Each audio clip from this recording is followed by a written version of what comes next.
शांति। ओम शांति। ओम शांति। आज 11 अक्टूबर 2025 प्रातः मुरली ओम शांति। बाप दादा सुनते हैं बाबा के मीठे मीठे मधुर महावाक्य। बाबा कहते, मीठे बच्चे, तुम्हारा फर्ज है सबको स्थायी सुख और शांति का रास्ता बताना। शांति में रहो और शांति की बख्शीश इनाम दो। मीठे बच्चे, तुम्हारा फर्ज है सबको स्थायी सुख और शांति का रास्ता बताना। शांति में रहो और शांति की बख्शीश इनाम में दो। प्रश्न है, किस गुहराज को समझने के लिए बेहद की बुद्धि चाहिए? तो सुनते हैं बाबा से उत्तर में। बाबा कहते, ड्रामा की जो सीन जिस समय चलनी है उस समय ही चलेगी। इसकी एक्यूरेट आयु है। बाप भी अपने एक्यूरेट टाइम पर आते हैं। इसमें 1 सेकंड का भी फर्क नहीं पड़ सकता। पूरे 5000 वर्ष के बाद बाप आकर प्रवेश करते हैं। ये गुहराज समझने के लिए बेहद की बुद्धि चाहिए। गीत है, बदल जाए दुनिया ना बदलेंगे हम। ओम शांति। रूहानी बच्चों प्रति रूहानी बाप बैठ समझाते हैं, बच्चों को रास्ता बताते हैं शांति धाम और सुख धाम का। इस समय सब मनुष्य विश्व में शांति चाहते हैं। हर एक इंडिविजुअल भी चाहते हैं और विश्व में भी शांति चाहते हैं। हर एक कहते हैं मन में शांति चाहिए, मन की शांति चाहिए। अब वह भी कहाँ से मिल सकती है? शांति का सागर तो बाप ही है जिससे वर्षा मिल सकता है। इंडिविजुअल भी मिलता है, होलसेल भी मिलता है, यानी सबको मिलता है। जो बच्चे पढ़ते हैं समझ सकते हैं। हम शांति का वर्षा लेने अपना भी पुरुषार्थ करते हैं, औरों को रास्ता बताते हैं। विश्व में शांति तो होनी ही है, चाहे कोई वर्षा लेने आवे व ना आए। बच्चों का फर्ज है सब बच्चों को शांति देना है। ये समझ नहीं सकते। 2-4 को वर्षा मिलने में क्या होगा? कोई को रास्ता बताया जाता है, परंतु निश्चय ना होने के कारण दूसरों को आप समान बना नहीं सकते। जो निश्चय बुद्धि है वह समझते हैं बाबा से हमको वर मिल रहा है। वरदान देते हैं ना, आयुष्मान भव, धनवान भव भी कहते हैं। सिर्फ कहने से तो आशीर्वाद नहीं मिल सकती। आशीर्वाद मांगते हैं तो उनको समझाया जाता है। तुमको शांति चाहिए तो ऐसे पुरुषार्थ करो, मेहनत से सब कुछ मिलेगा। भक्ति मार्ग में कितनी आशीर्वाद लेते हैं। माँ बाप, टीचर, गुरु आदि सबसे मांगते हैं हम सुखी और शांत रहें, परंतु रह नहीं सकते क्योंकि इतने ढेर मनुष्य हैं, उनको सुख शांति मिल कैसे सकती। गाते भी हैं, शांति देवा। बुद्धि में आता है, हे परम पिता परमात्मा, हमको शांति की बख्शीश करो। वास्तविक बख्शीश उसको कहा जाता है जो चीज उठाकर देवे। कहेंगे ये तुमको बख्शीश है, इनाम है। बाप कहते हैं बख्शीश कोई कितनी भी करते हैं, धन की, मकान की, कपड़े आदि की करते हैं, वे हुआ दान पुण्य अल्पकाल के लिए, मनुष्य मनुष्य को देते हैं। साहूकार गरीब को अथवा साहूकार साहूकार को देते आए हैं। परंतु यह तो है शांति और सुख स्थायी। यहां तो कोई एक जन्म के लिए भी सुख शांति नहीं दे सकते, क्योंकि उनके पास है ही नहीं। देने वाला तो एक ही बाप है। उनको सुख शांति पवित्रता का सागर कहा जाता है। ऊंचे से ऊंचा भगवान की ही महिमा गाई जाती है। समझते हैं उनसे ही शांति मिलेगी। फिर वह साधु संत आदि के पास जाते हैं, क्योंकि भक्ति मार्ग है ना, तो फेरा फिराते रहते हैं। वह सब है अल्पकाल के लिए पुरुषार्थ। तुम बच्चों को अभी वह सब बंद हो जाता है। तुम लिखते भी हो बेहद के बाप से 100% पवित्रता सुख शांति का वर्षा पा सकते हो।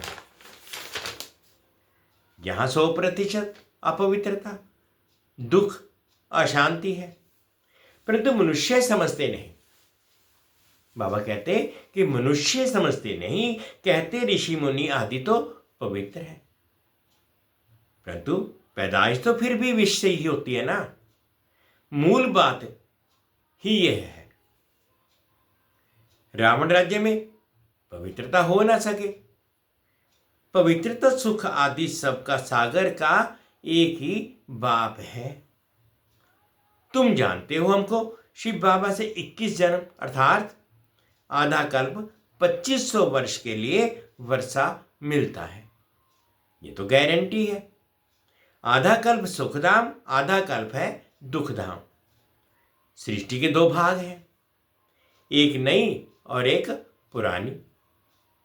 परंतु नई कब, पुरानी कब होती है, ये भी जानते नहीं। झाड़ की आयु इतनी एक्यूरेट बता ना सके।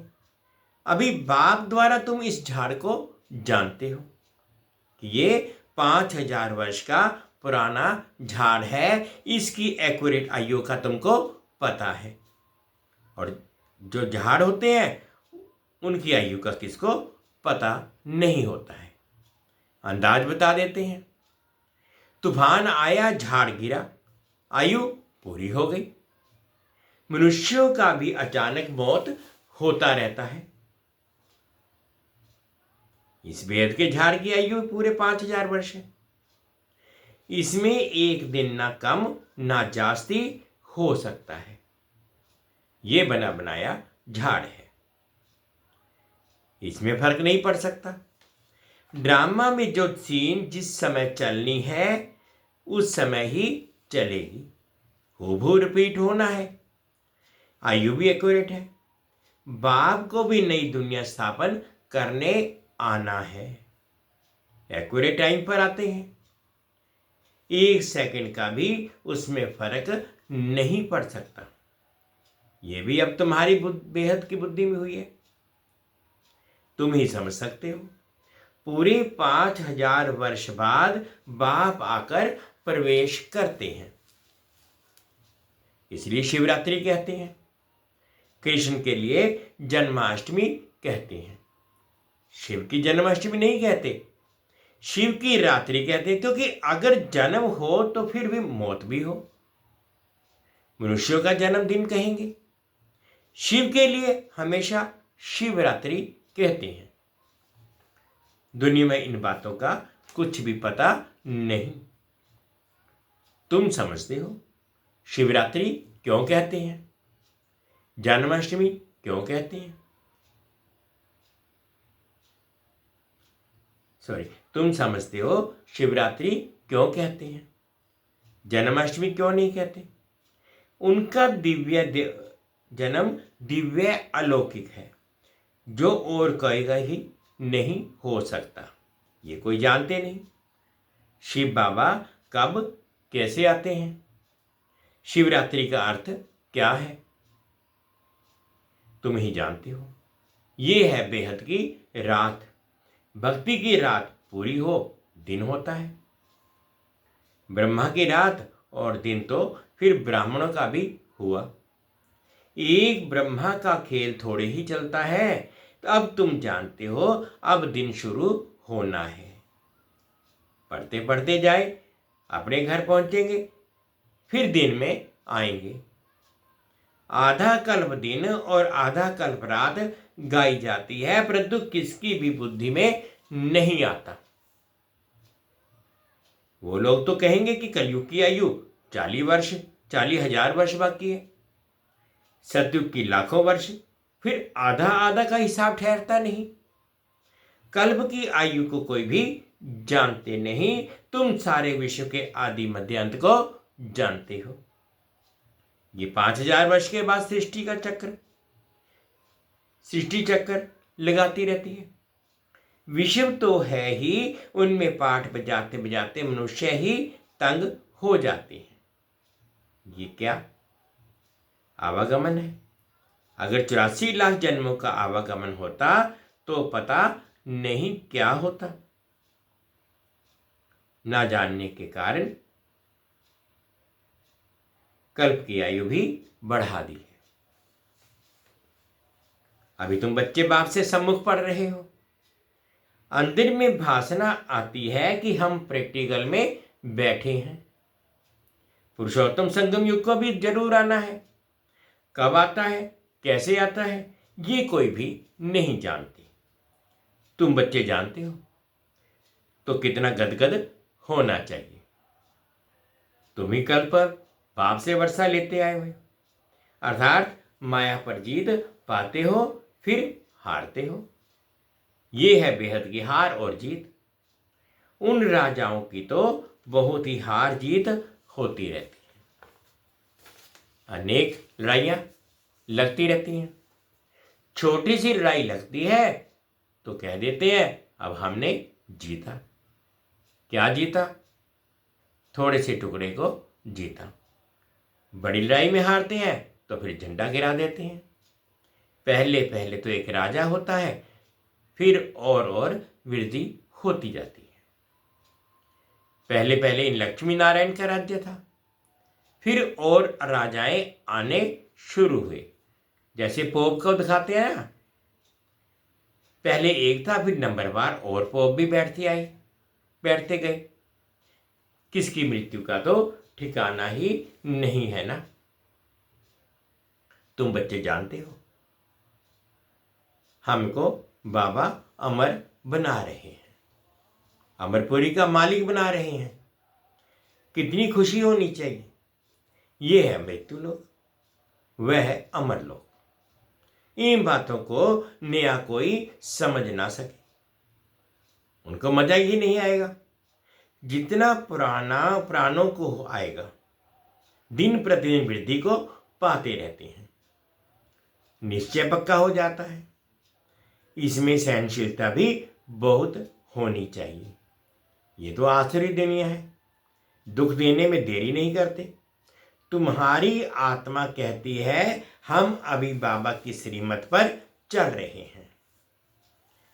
हम संगम युग कर हैं, बाकी सब कलयुग में हैं। हम अभी पुरुषोत्तम बन रहे हैं। पुरुषों में उत्तम पुरुष पढ़ाई से ही बनते हैं। पढ़ाई से चीफ जस्टिस आदि बनते हैं। तुमको बाप पढ़ाते हैं, इस पढ़ाई से ही अपने पुरुषार्थ अनुसार पद पाते हो। जितना जो पढ़ेंगे उतना ग्रेड मिलेगी। इसमें राजाई की ग्रेड है, वैसे उस पढ़ाई में राजाई की ग्रेड नहीं गाई जाती। तुम जानते हो हम राजाओं का राजा बन रहे हैं, तो अंदर में कितनी खुशी होनी चाहिए। हम डबल सिरताज बहुत ऊंच बनते हैं। भगवान बाप हमको पढ़ाते हैं। कभी कोई समझ ना सके कि निराकार बापा कैसे आकर पढ़ाते हैं। मनुष्य पुकारते भी हैं, हे पतित पावन आकर हमको पावन बनाओ। फिर भी पावन नहीं बनते। बाप कहते हैं काम महाशत्रु है। तुम एक तरफ पुकारते हो कि पतित पावन आओ, अब मैं आया हूं, कहता हूं बच्चे पतितपना छोड़ दो, तो तुम छोड़ते क्यों नहीं? ऐसे थोड़े ही बाप तुमको पावन बनाए और तुम पतित बनते रहो। बाबा कहते ऐसे थोड़े ही बाप तुमको पावन बनाए और तुम पतित बनते रहो। ढेर ऐसे पतित बनते हैं। कोई सत्य बताते हैं बाबा ये भूल हो गई। बाबा कहते हैं कोई भी पाप कर्म हो जाए तो फौरन बता तो दो, बताओ। कोई सच कोई झूठ बोलते हैं, कौन पूछते हैं? मैं थोड़े ही एक एक के अंदर को बैठ जानूंगा, ये तो हो ना सके। मैं आता ही हूं सिर्फ राय देने। पावन नहीं बनेंगे तो तुम्हारा ही नुकसान है। मेहनत कर पावन से फिर पतित बन जाएंगे तो की कमाई चट हो जाएगी, लज्जा आएगी। हम खुद ही पतित बन पड़े हैं तो फिर दूसरे को कैसे कहेंगे कि पावन बनो? अंदर खाएगा कि हमने कितना फरमान का उल्लंघन किया। यहां तुम बाप से डायरेक्ट प्रतिज्ञा करते हो। जानते हो बाबा हमको सुख धाम शांति धाम का मालिक बना रहे हैं। हाजिर नाजिर है, हम उनके सम्मुख बैठे हैं।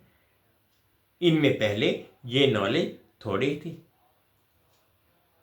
बाबा कहते हैं कि ये नॉलेज पहले थोड़ी ही थी मुझ में। ना कोई गुरु ही था जिसने नॉलेज दी। अगर गुरु होता तो सिर्फ एक को ज्ञान देंगे क्या? गुरुओं के फॉलोअर्स तो बहुत होते हैं ना, एक थोड़े ही होगा। ये समझने की बातें हैं ना। सतगुरु है ही एक, वे हमको रास्ता बताते हैं। हम फिर दूसरों को बताते हैं। तुम सबको कहते हो कि बाप को याद करो। बस ऊंचे से ऊंचा बाप को ही याद करने से ही ऊंच पद मिलेगा। तुम राजाओं के राजा बनते हो, तुम्हारे पास अनगिनत धन होगा। तुम अपनी झोली भरते हो ना। तुम जानते हो बाबा हमारी झोली खूब भर रहे हैं। कहते हैं कुबेर के पास बहुत धन था। वास्तव में तुम हर एक कुबेर हो। तुमको बैकग्राउंड रूपी खजाना मिल जाता है। खुदा दोस्त की भी कहानी है। उनको जो पहले मिलता था उसको एक दिन के लिए बादशाही देते थे। ये सब दृष्टांत है। अल्लाह माना बाप, वह अव्वल दिन रचता है, फिर साक्षात्कार हो जाता है। तुम जानते हो बरोबर हम योग बल से विश्व की बादशाही लेते हैं।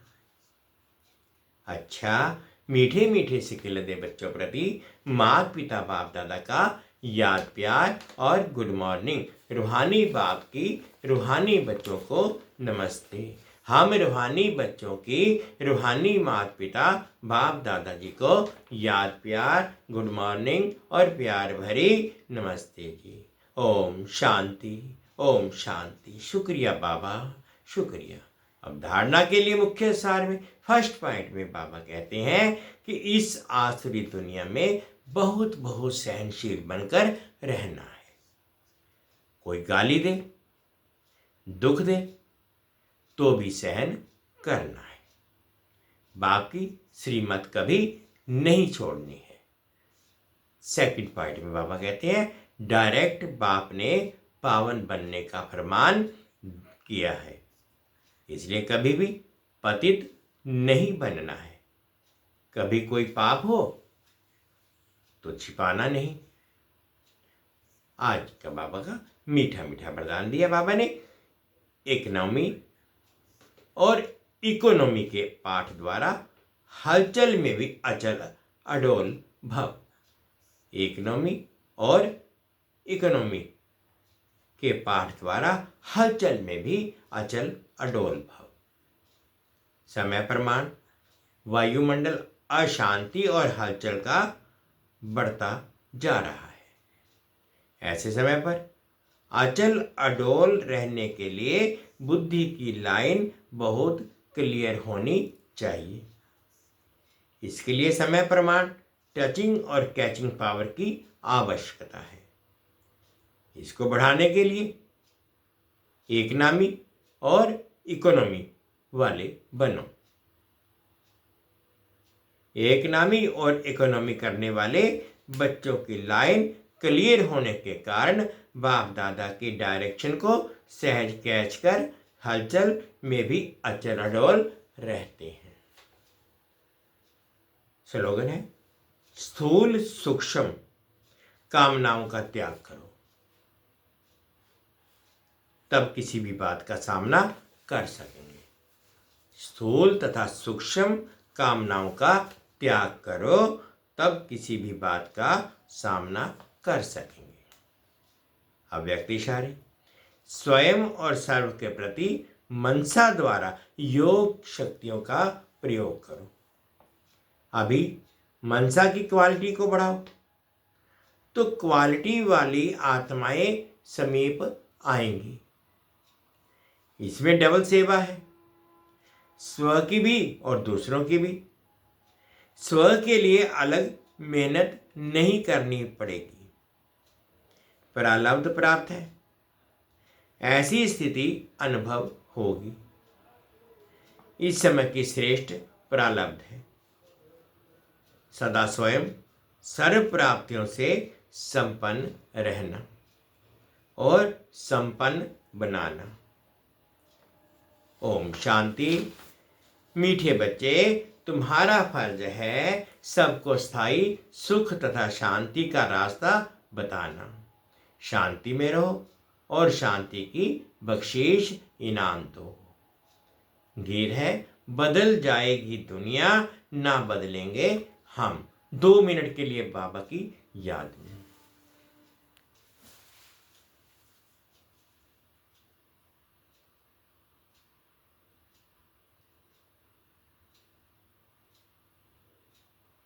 Bluetooth disconnected. Bluetooth connected.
Om Shanti